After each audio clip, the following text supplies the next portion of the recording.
নমস্কার বন্ধুরা, অনিন্দিতার রান্নার কেরামতি চ্যানেলে আপনাদের সকলকে স্বাগত জানাচ্ছি। আজকে 1 চামচ ঘি আর হাফ বাটি গোবিন্দভোগ চাল দিয়ে একদম নতুন ধরনের ইউনিক একটা রেসিপি আপনাদের সাথে শেয়ার করব। পুরো ভিডিওটি দেখার অনুরোধ রইল। এখানে দেখুন, আমি হাফ বাটি পরিমাণে গোবিন্দভোগ চাল নিয়েছি। এই চালের গায়ে যে ধুলোটা আছে ওটা আমি একটা পরিষ্কার কাপড় দিয়ে ওগড়ে ওগড়ে পরিষ্কার করে নিয়েছি। এইভাবে চালটা কিন্তু রেডি করে নিতে হবে। আর এখানে দেখুন 1 চামচ পরিমাণে ঘি নিয়েছি। এই ঘিটা আমি চালের মধ্যে দিয়ে দেব। এখানে দেখুন একটা চামচ নিয়ে চালটা কিন্তু বেশ ঘিয়ের সাথে মিক্স করে নেব। আর এইভাবে কিন্তু মিক্স করে নিলে প্রতিটা চালের গায়ে কিন্তু ঘিটা চলে যায় খুব সহজভাবে। তো দেখুন খুব সুন্দর করে কিন্তু আমি ঘি দিয়ে চালটা মাখিয়ে নিয়েছি। এদিকে প্যানটা গরম করে নিয়েছি, এর মধ্যে ঘি মাখানো চালটা আমি দিয়ে দিলাম। এবার এই চালের মধ্যে দেখুন কিছুটা আমন্ড আর কিছুটা কিশমিশ নিয়েছি, দিয়ে দেব। 2টো এলাচ নিয়েছি, মুখটা ফাটিয়ে নিয়েছি, চালের মধ্যে দিয়ে দেব। গ্যাস লিডটা একদম লোতে রেখে চালটা একটু ভাজা ভাজা করে নেব। এতে চালের যে একটা কাঁচা গন্ধ না ওটা পুরোপুরি চলে যাবে। আর এই সময় কিন্তু গ্যাস লিডটা একদম লোতে রাখতে হবে, রেখে চালটা ভেজে নিতে হবে। আর বন্ধুরা, ভিডিওর শুরুতেই একটা লাইক দেওয়ার অনুরোধ রইল। আর চ্যানেলে নতুন হয়ে থাকলে চ্যানেলটিকে সাবস্ক্রাইব করে চ্যানেলটিকে সাপোর্ট করার অনুরোধ রইল। পাশে থাকা বেল আইকনটি প্রেস করে দেবেন। আমি যখন ভিডিও আপলোড করব সবার আগে নোটিফিকেশান আপনার কাছে চলে যাবে। আর ফেসবুক থেকে দেখলে পেজটা ফলো করার অনুরোধ রইল। দেখুন নাড়তে নাড়তে চালটা কিন্তু হালকাভাবে ভাজা ভাজা হয়ে গেছে। আর এখন কিন্তু খুব সুন্দর একটা গন্ধ বেরিয়ে আসছে। এই অবস্থাতে আমি গ্যাস লিডটা বন্ধ করে দেব, দিয়ে চালটা আমি নামিয়ে ঠান্ডা করে নেব। তারপরে আপনাদের সঙ্গে আমি দেখা করছি। এদিকে দেখুন মিক্সিং জার নিয়েছি, আর যে চালটা আমি ঘিয়ে ভেজে রেখেছিলাম চালটা কিন্তু ঠান্ডা হয়ে গেছে। জারের মধ্যে দিয়ে দেব, দিয়ে একদম সুন্দরভাবে এটা গুঁড়ো করে নেব। আর অবশ্যই কিন্তু চালটা ঠান্ডা করে নিতে হবে। ঢাকনা দিয়ে গুঁড়ো করে নেব। এদিকে দেখুন চালটা কিন্তু বেশ গুঁড়ো করে নিয়েছে। আর এখন কত সুন্দরভাবে এটা রেডি হয়েছে দেখুন। এর মধ্যে যে কাজু কিশমিশ আর আমি এলাচটা দিয়েছিলাম সেটাও কিন্তু খুব সুন্দরভাবে গুঁড়ো হয়ে গেছে। আর এই যখন এই রেসিপিটা পুরোপুরি রেডি হয়ে যাবে, বাদাম দেওয়ার জন্য খেতে কিন্তু অনেক বেশি ভালো লাগবে। এবার এই প্যানের মধ্যে আমি হাফ লিটার পরিমাণে লিকুইড দুধ দিয়ে দেব। এখানে আমি লিকুইড দুধ ব্যবহার করেছি, আপনারা কিন্তু গুঁড়ো দুধ দিয়ে এই রেসিপিটা বানাতে পারেন। আর এই দুধটা আগে থেকে আমি জ্বালিয়ে কিছুটা ঘন করে নিয়েছি। এবার এই দুধের মধ্যে দেখুন কয়েকটা আমি বাতাসা দিয়ে দেব। বাতাসা দিয়ে এই রেসিপিটা বানালে গুড়ের মতো ফ্লেভার আর গুড়ের মতো কিন্তু কালারটা চলে আসবে। ভালো করে মিক্স করে নেব দুধের সাথে।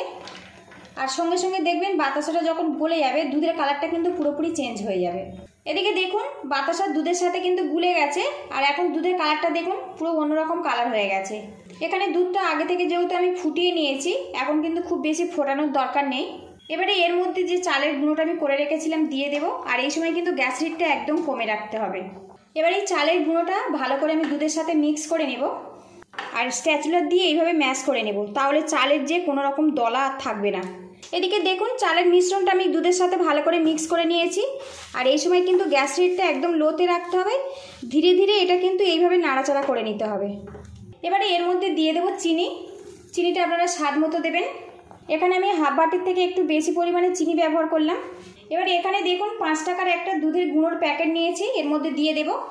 এতে এই রেসিপিটা কিন্তু অনেক বেশি টেস্টি হবে। এবার এগুলো আমি ভালো করে মিক্স করে নেব। আর একটু খেয়াল রাখতে হবে এর মধ্যে কোনো রকম দলা ভাব যাতে না থাকে।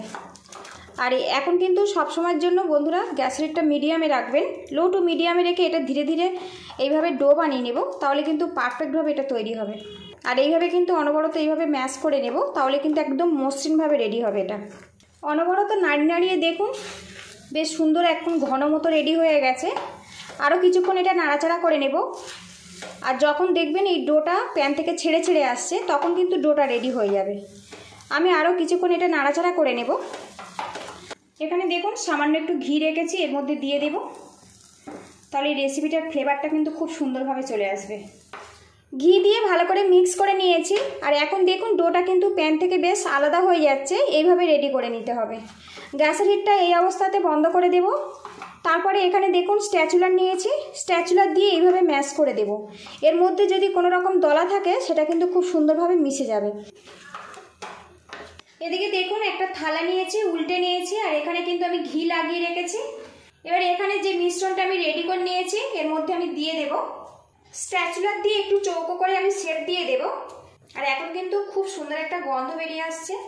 আর এই ডোটা দেখুন কত মসৃণভাবে তৈরি হয়েছে। একদম চৌকো করে শেপ দেব, তাহলে পরবর্তী শেপটা আমার কাটতে সুবিধে হবে। এইভাবে আমি শেপ দিয়ে দেবো। আর একটু পাতলা থিকনেসে রাখবেন, খুব বেশি কিন্তু মোটা করবেন না। এদিকে দেখুন চৌকো করে শেপ দিয়েছি আর একদম কিন্তু স্প্যাচুলার দিয়ে মসৃণ করে আমি রেডি করে নিয়েছি। যখন এটা ঠান্ডা হয়ে যাবে দেখতে কিন্তু অনেক বেশি ভালো লাগবে। এবারে এখানে দেখুন কিছুটা আমন্ড লম্বা করে কুচিয়ে নিয়েছি, এর মধ্যে দিয়ে দেব। আপনারা পছন্দ মতো ড্রাই ফ্রুট কিন্তু এখানে ব্যবহার করতে পারেন। এবার এখানে দেখুন স্প্যাচুলার নিয়েছি, একটু চেপে চেপে দেবো যাতে খুব সুন্দরভাবে আটকে যায়। আর বন্ধুরা, গোবিন্দভোগ চাল আর ঘি দিয়ে দুর্দান্ত স্বাদের এই রেসিপিটা যদি ভালো লাগে আপনারা বাড়িতে অবশ্যই এইভাবে ট্রাই করতে পারেন। যে কোনো অনুষ্ঠানে, যে কোনো পুজো পার্বণেও কিন্তু এইভাবে আপনারা বানিয়ে নিতে পারেন। তো ভালো করে আমি গেঁথে দিয়েছি দেখুন। এবার এটা আমি ঠান্ডা করে তারপরে আপনাদের সঙ্গে দেখা করছি। এখানে ছুরি নিয়েছি, সামান্য একটু ঘি লাগিয়ে নিয়েছি। আর এদিকে দেখুন এই বরফিটা কিন্তু আমি ফ্রিজে কিছুক্ষণের জন্য ঠান্ডা করে নিয়েছি, এখন কিন্তু বেশ ভালো মতো সেট হয়ে গেছে। এবারে এগুলো শেপ দিয়ে দেব, আপনারা পছন্দ মতো এটা শেপ দিয়ে নিতে পারেন।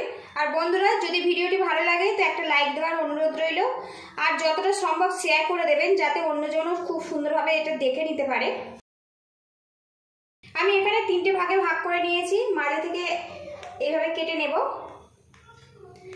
আর বন্ধুরা, হঠাৎ যদি মিষ্টি খেতে ইচ্ছে করে আপনারা কিন্তু গোবিন্দভোগ চাল আর ঘি দিয়ে এইভাবে একবার বানিয়ে খেতে পারেন। খেতে কিন্তু সত্যি অসাধারণ হয়। বাড়িতে পুজো পার্বণ তো আমাদের ঘরে লেগেই থাকে, এইভাবে কিন্তু বানিয়ে নিতে পারেন। দেখুন আমি প্রথমে এইভাবে কেটে নিয়েছি, এবার কোণ থেকে কেটে নেব এইভাবে। পছন্দ মতো শেপ কিন্তু আপনারা দিয়ে নেবেন। এদিকে দেখুন আমি এইভাবে কেটে নিয়েছি।